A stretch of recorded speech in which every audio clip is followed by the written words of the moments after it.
Assalamualaikum warahmatullahi wabarakatuh. Kembali lagi bersama saya Rehan Navigator. Pada video kali ini saya sudah sampai pada materi Cisco CCNA Part 2. Nah, sini saya akan membahas tentang Spanning Tree Protocol ya teman-teman pada CCNA Part 2. Nah, untuk materi yang pertama itu ada Spanning Tree Protocol atau STP. Nah, STP ini adalah protokol jaringan layer 2 atau IEE 802 yang dirancang untuk mencegah looping atau perulangan data pada jaringan Ethernet yang memiliki jalur peruntutan atau jalur ganda.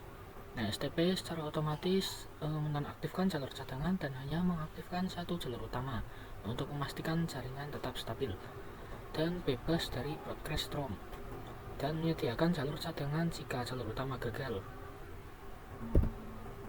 Nah, sini ada topologi. Nah, saya sudah menyiapkan 2 switch dan 2 PC ya teman-teman. Ini keduanya saling terhubung. Nah, sini terdapat 2 jalur ya teman-teman.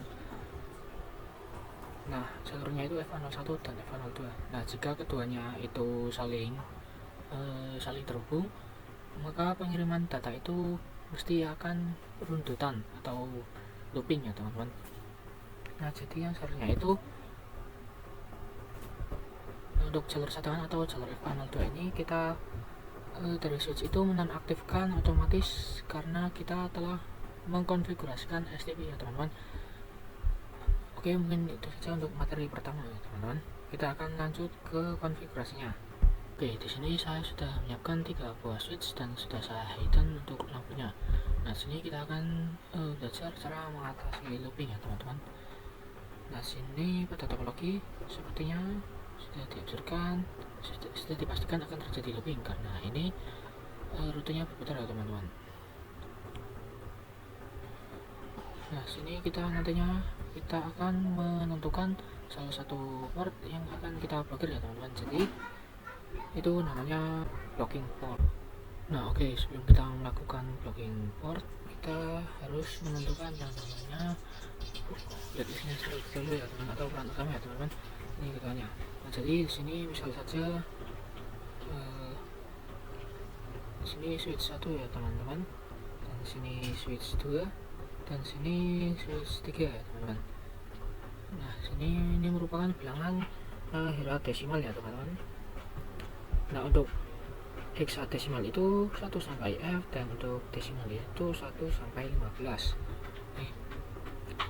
Jadi untuk switch 1 kita tentukan yaitu A, untuk switch 3 BB, dan switch 2 itu CC ya teman-teman. Oke. Jadi sebelum kita menentukan blacklistnya, di sini pada ketiga switch ini itu perlu kita tentukan bridge IP-nya ya teman-teman. Nah, di dalam bridge IP itu terdapat priority. Jadi priority setiap switch-nya. Nah, untuk priority setiap switch itu default yaitu 3, 2, 7, 6, dan 8 ya teman-teman. Nah, maka ketika masih default itu tidak bisa, jadinya kita perlu menentukan melewati metode terkecil ya teman-teman. Jadi sini saya sudah menambahkan A, BB, dan CC itu hexadesimal, itu kita untuk desimalnya itu 10, dan untuk yang AA itu 10.10. Nah, sini untuk A itu 10.10.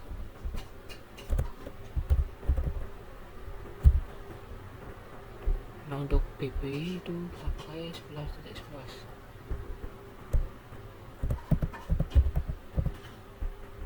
Nah, untuk yang CC 12.12. Nah, sini switch 1 jadi load listnya teman-teman. Nah, yang selanjutnya maka terdapat juga root support teman-teman. Nah, sini saya hapus dulu ini ya, atau mungkin nanti aja. Nah, di sini kan ini adalah root listnya ya teman-teman. Nah, oke. Kita pada switch 2 dan 3 itu dinamakan, ini adalah untuk interface FA0 switch 1 dan FA0/2. yang mana switch 2 dan 3 itu dinamakan destination port ya teman-teman. Terdapat juga root port yang dimana port tersebut adalah jalur tercepat yang menuju ke root bridge teman-teman, yaitu FA0/1 dan FA0/1. Nah, ini merupakan port tercepat yang menuju ke root bridge teman-teman. Nah, ketikkan sisa satu. Nah, sini tersisa switch 2 dan 3 ya teman-teman. Nah, switch 3 kan MAC address-nya 11 dibandingkan switch 2 yaitu 12, maka lebih kecil 11. Jadi yang menang adalah switch 3 ini. Oke. Nah, untuk port yang di blocking adalah FA02 yang ini ya teman-teman. Jadi ini yang akan kita blocking.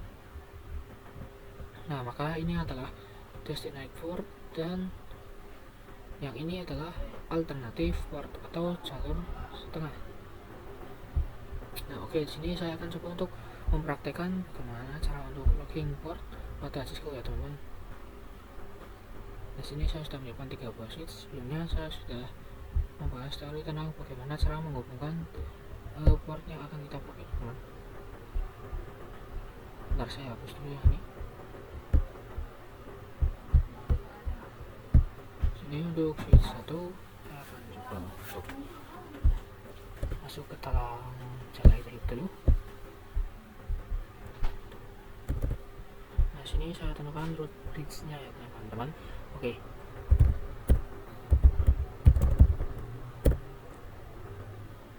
Mungkin tidak usah konflik ya. Show ingin enter. Oh, maaf, salah. Nah, coba saja show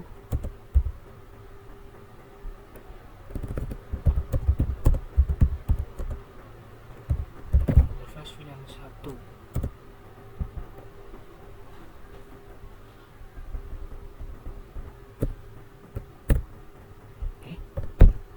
Di sini kita lihat pada address. Nah, ini adalah address dari switch 1 ya teman-teman. Nah, oke, di sini ini merupakan MAC address dari PC 1 ya teman-teman. Linknya bisa kalian copy lalu pasang di sini. Dan tentukan juga MAC address dari tiap switch. Nah, sini kita akan menggunakan MAC address dari tiap switch dari mulai yang terkecil ya teman-teman. Nah, untuk switch 1 itu nilainya 0006. Nah, jadi ini nilainya adalah 6. Jika switch 3 itu adalah 00T0, ini adalah 15.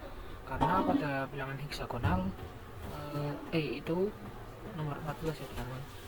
D itu nomor 13. Nah, untuk A itu adalah 10. Jadi untuk bridge nya itu switch 1 dan 2. Nah, ini switch 1 MAC address paling kecil ya teman-teman. Nah, sini kita tentukan dulu jadi root bridge.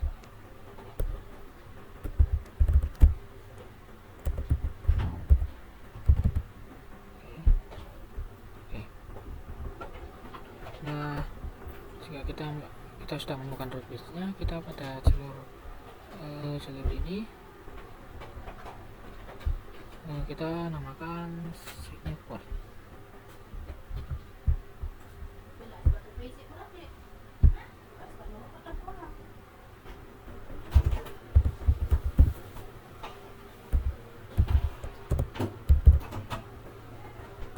Oke, nah di sini juga kita namakan signet port.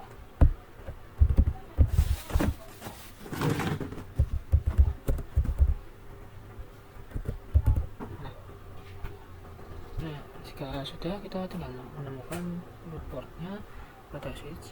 Nah, sini pada switch 2 dan sini pada switch 2 dan switch 3 ya teman-teman. Nah, saya ketikkan root port.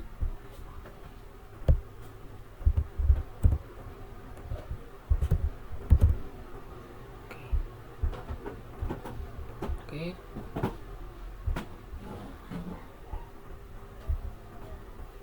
Nah, untuk FA0/1 mengarah ke FA0/2 ya teman-teman. Nah, sekarang kita tentukan lagi DNS terkecil dari switch 2. atau make address terkecil dari switch 2 dan 3. Nah, jadi nantinya switch 2 10 teman-teman. Jadi di sini mana switch 2 ya teman-teman. Saya bisa katakan lagi disconnect port. Nah, untuk yang FA001 mengarah ke switch 2 itu kita namakan alternate port ya teman-teman.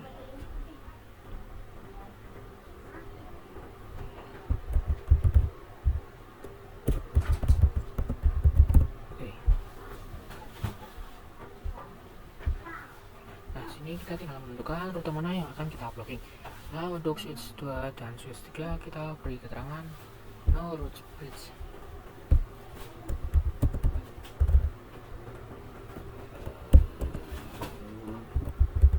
Oke, selanjutnya saya akan membahas tentang cost. Nah, di sini terdapat route port ya teman-teman. Nah, route port itu adalah rute yang mengarah ke route bridge dengan kecepatan tertentu. Oke, kita coba cek pada switch 1. Maaf ini bentar ya.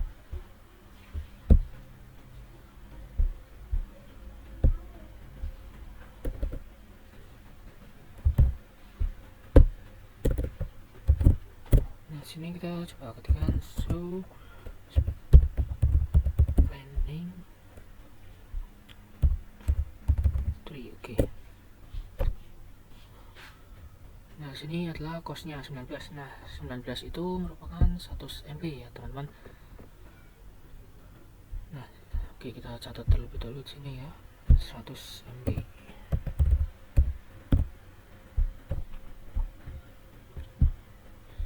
Dan kita lihat juga pada switch 3.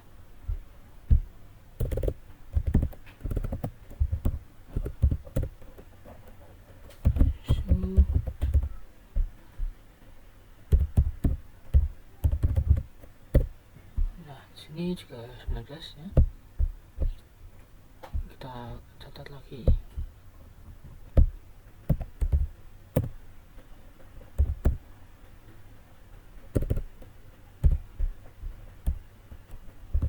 Nah, dan juga di sini ya pasti 100 MB atau 19 cos. Oke.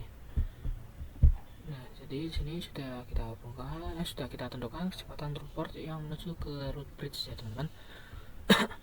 Nah, jadi ketika saya putuskan satu kabel yang mengarah ke route bridge,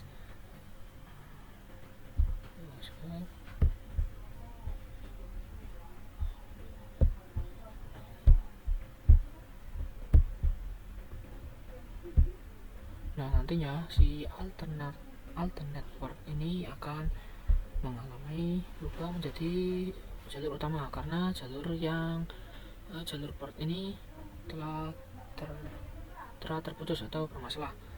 Kita bisa sebutkan dulu. Nah, sini maka akan menghijau ya teman-teman. Nah, oke, setelah itu bisa kita cek untuk costnya apakah sudah berubah. Di sini bisa cek dan kata perintah show spanning tree. Nah, sini untuk costnya sudah berubah menjadi 38 ya teman-teman.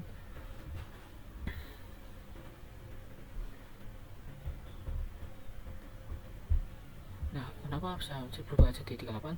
Karena seharusnya satu jalur itu yang menuju ke route bridge-nya langsung, tapi ini harus muter ya teman-teman, jadi 2 kali ya teman-teman.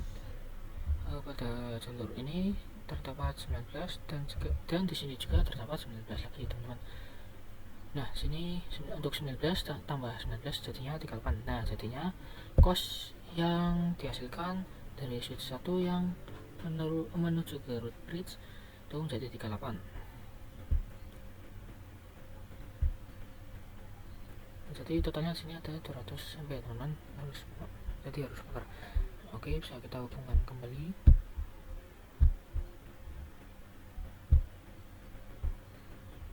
Nah, sini untuk alternate otomatis akan kembali seperti semula. Nah, untuk cost pada switch 1 itu kembali seperti semula ya, menjadi 19 lagi.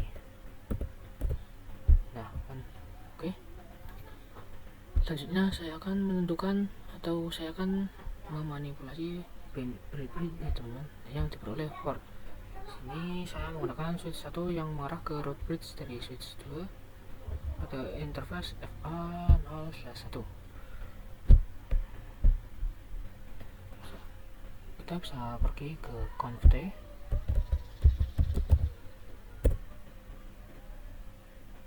yang mengarah ke konfigurasi mode. Setelah itu kita bisa ketikkan interface FA0/1. Nah, sini kita coba melihat to view spanning tree-nya terlebih dahulu.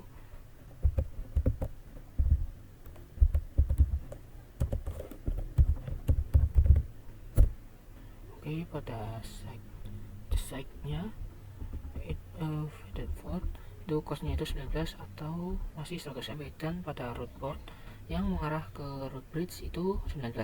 Nantinya saya akan mengubah atau memanipulasi bandwidth-nya teman-teman. Kita bisa ketikkan speed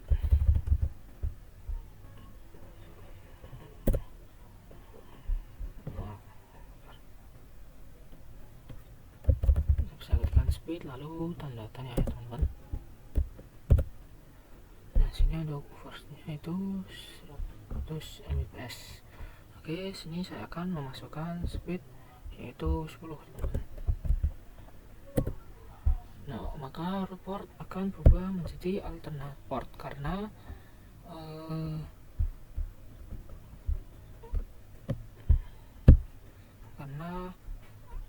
kabelnya itu tidak akan bisa memuat port yang 100 MB.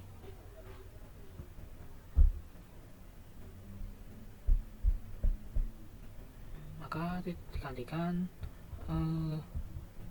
sini ya teman-teman busnya. Nah, oke, sini terdapat topologi baru dan kita bisa menentukan root bridge-nya terlebih dahulu sama ya teman-teman.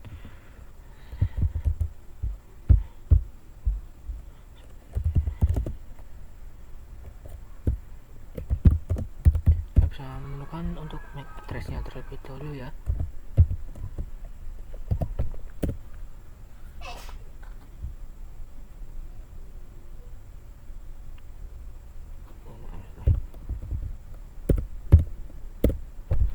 Nah, oke, di sini untuk root bridge dari switch 4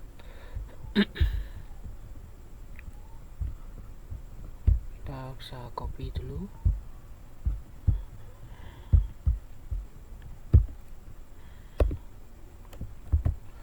Oke, pada switch 5 juga kita tentukan MAC address-nya terlebih dahulu ya teman-teman.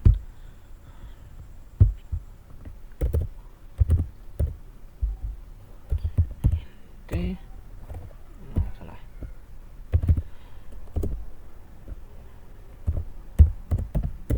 Nah, sini untuk MAC address-nya dari VLAN 5 dari switch 5.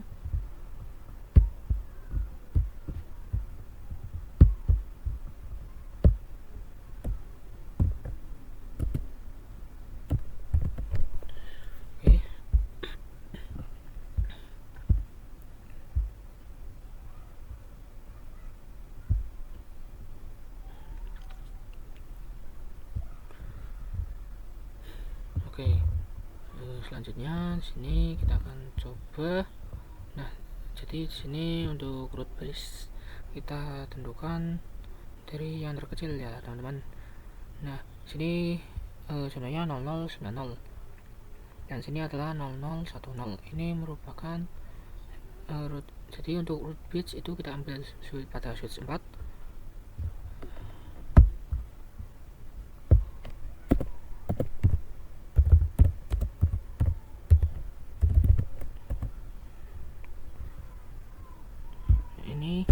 Untuk kabel yang FA0/1 merupakan the signal port.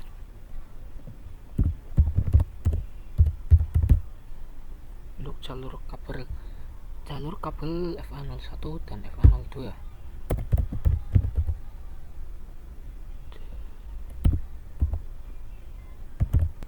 Oke, jadi seperti ini. Nah, sini menggunakan alternatif port ya teman-teman.